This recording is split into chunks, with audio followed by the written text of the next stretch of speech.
আপনারা দেখছেন হলদিবাড়ি টাইমস। ধূপকাঠি মোমবাতির কোনো দোকান বসবে না, অতএব ধূপকাঠি মোমবাতি এবছর এখানে জ্বালানো যাবে না। 81তম একরামিয়া ইসালে সওয়াব অর্থাৎ উত্তরবঙ্গের ঐতিহ্যবাহী হলদিবাড়ি হুজুর সাহেব মেলার প্রস্তুতি জোর কদমে শুরু হয়ে গিয়েছে। শুরু হয়েছে দূর দূরান্ত থেকে দোকানপাট আসা। প্রত্যেক বছরই মেলা প্রাঙ্গণে দর্শনার্থীদের সংখ্যা ছাপিয়ে যায় কয়েক লক্ষে।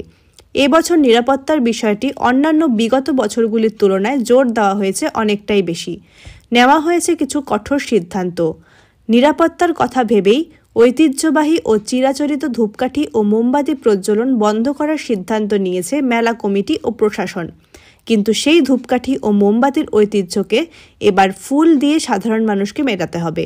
যদিও দেখা যাচ্ছে মেলার শুরুর দিনগুলিতে দোকানগুলিতে একই সাথে শোভা পাচ্ছে গোলাপ ও অন্যান্য ফুলের সাথে ধূপকাঠি ও মোমবাতি।